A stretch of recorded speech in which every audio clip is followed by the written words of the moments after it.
Hola a todos, estamos de vuelta aquí de la letra a la palabra y hoy les quiero platicar de un libro verdaderamente impresionante. Es del premio Nobel Harold Laxness de Islandia, Gente Independiente. Es un libro verdaderamente maravilloso. Yo llegué a él sobre todo por una entrevista de Carlos Fuentes, que por ahí la pueden conseguir en YouTube, en Internet, en este mismo medio, en donde Carlos Fuentes, hablando de Juan Rulfo, decía que en conversaciones con él siempre le atribuían ciertas influencias, ¿no? Faulkner, que quizás el elemento más conocido, pero que Juan Rulfo le dijo, no, no, no, en el fondo, mi verdadera influencia es la escritura y la literatura islandesa, muy parecido a Borges, que también recomendaba las edas, las edas mayores y las edas menores. Y bueno, dice Carlos Fuentes que le entregó este volumen grande para leerlo. Entonces, bueno, pues al final del día decidí conseguir la literatura de Laxness. La verdad es que solamente este libro existe en castellano, digamos, y se puede conseguir nuevo. Lo demás se tiene que conseguir de segunda mano. Las campanas de Islandia, que lo tengo aquí en segunda mano, que ya les platicaré después, y El Paraíso reclamado por ahí, que por aquí lo tengo. Paraíso reclamado también de segunda mano lo tuve que conseguir en ediciones viejas. Por ahí existe La Base Atómica en cátedra, pero pues también es imposible de conseguir. Bueno, al menos no la he podido conseguir. Existen versiones electrónicas, pero bueno, es difícil. A mí me costó un tiempo conseguirlo. Vale la pena, ojalá se recupere y existan más traducciones al español. Me parece que por ahí existe otra del 1959. Pero bueno, pues, tampoco la ha podido conseguir. ¿Por qué vale la pena? Porque es verdaderamente un escritor extraordinario. Si Carlos Fuentes y sobre todo Rulfo, el escritor más importante de México, cuya novela Pedro Páramo es quizás la más importante también de la literatura mexicana, lo recomienda y lo ve como eh, su propia influencia más importante, pues algo tendrá esta literatura y efectivamente la tiene. Los libros son maravillosos, la profundidad es extraordinario. Laxness nace en Islandia, de hecho se menciona aquí en el prefacio de este libro que en realidad no tiene apellido, que Laxness es el nombre del poblado de donde es. Y por lo tanto, bueno, desde su nombre, digamos que la relación con la tierra es profunda y en ese sentido, pues bueno, los pasos comunicantes con Rulfo también lo son. Nace en 1902 y muere en el 1998, prácticamente vivió en el siglo y gana el premio Nobel en 1955. Y bueno, pues platicándoles de la novela, ¿de qué va la novela? Pues es una novela en cierto sentido un poco extraña, porque en realidad va de un hombre que lucha contra el campo, que lucha contra los hombres, un campesino testarudo, necio, por momentos lerdos, que de alguna manera llega a adquirir después de muchos años un pedazo de tierra sumamente difícil de mantener.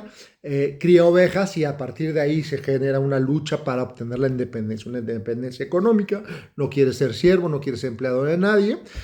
Todo acontece a principios del siglo XX, en un campo, en un mundo pues prácticamente que se va modificando, ¿no? Y empieza a luchar. Pero esa tierra de alguna manera, se cuentan a través de leyendas, está maldita. Entonces también es una lucha contra lo sobrenatural. No es una literatura fantástica, no es un libro fantástico, pero sí existe la idea de lo sobrenatural, los fantasmas, una bruja, unos demonios ahí que la gente lo tiene, los personajes y el protagonista lo tienen en la mente y lucha contra, digamos, esa maldición de una tierra pues difícil. Imagínense Islandia, con mucha nieve, lluvia, etcétera, etcétera, ¿no? Hay historias de ovejas perdidas, de ovejas enfermas, de ovejas que se le mueren, etcétera.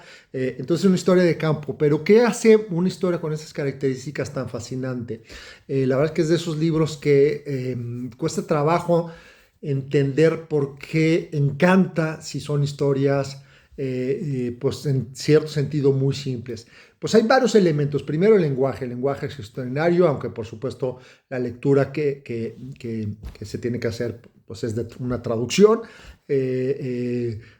Habría que preguntarle a los islandeses efectivamente en el lenguaje original, qué características tendría, ¿no? Pero verdaderamente es maravilloso, la traducción es muy, muy buena, digamos,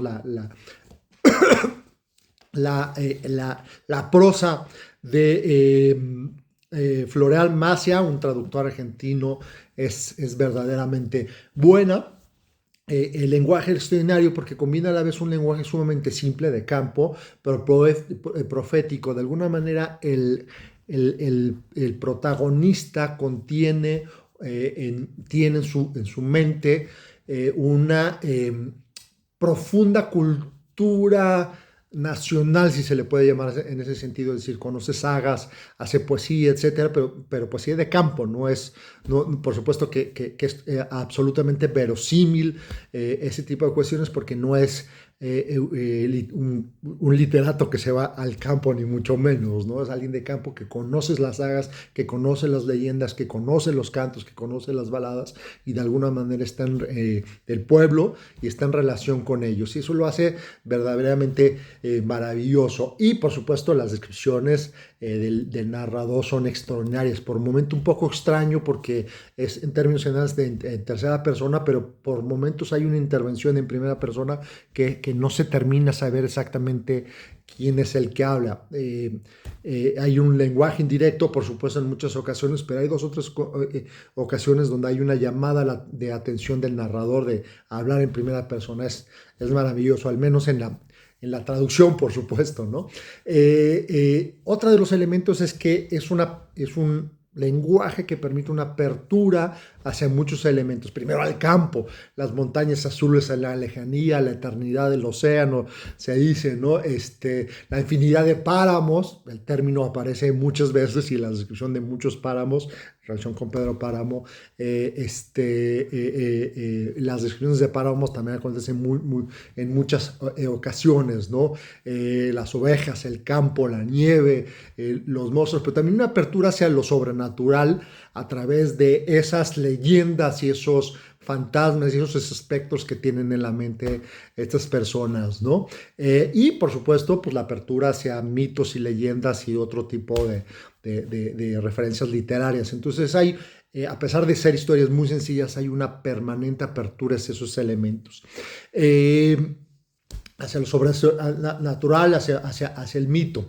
También existe un elemento político, no es propiamente se podría interpretar en términos políticos, pero me parece que esa interpretación sería un poco corta. Y hay también mucho humor. Hay una famosa frase que por ahí he visto mencionar, en el libro que he visto mencionar, en referencia por distintas comentadoras, dice, y tal cual dice uno de los personajes: la vida de gente sencilla es tan dura que uno no se puede dar ni siquiera el lujo de nacer.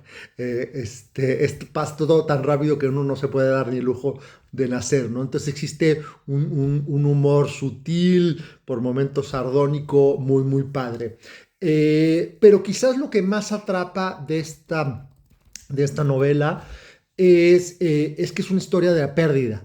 O sea, es una búsqueda de la independencia a través de una autonomía de vida y económica a través de la posesión de los campos, pero eso implica una constante lucha contra los elementos, contra la naturaleza, contra el clima, contra otros hombres, etcétera, contra la realidad. Y en esa lucha muchas cosas están perdiendo. Pierde a su primera esposa en el parto, pierde una segunda esposa, pierde hijos, unos por muerte, otros porque se van a América, o se van a otros lados, o algunas situaciones familiares que pues, no les cuento para que lo lean, que acontecen. Entonces una constante pérdida, ¿no? Y en esa lucha incluso existe al final de la novela, les adelanto, pero bueno, al final del día no es un spoiler, la pérdida de la propia independencia a través de algunos factores. Y sin embargo, el final de la novela es verdaderamente cautivante porque en esa pérdida total de esta lucha, de este campesino, hay algo que se recupera que es verdaderamente maravilloso y que hace que las últimas líneas de la novela muevan el tapete y lo dejen a uno verdaderamente fascinado y cautivado. Les recomiendo mucho el libro, es un libro fascinante. Créanme que les va a gustar, ojalá lo puedan conseguir, hay un par de librerías que todavía lo tienen, ojalá lo reediten, está en Turner editorial. Yo no entiendo muy bien por qué no hay otras cosas. Por ahí también sacó Turner otra novelita también imposible de conseguir incluso en segunda mano. Se iría tratando de hacerlo y espero después comentarles pues otros libros de los que sí tengo de Laxness, y si consigo esas novelas por ahí imposibles de conseguir, pues también se las platicaré porque verdaderamente es un descubrimiento espectacular. Muchísimas gracias y lindo día.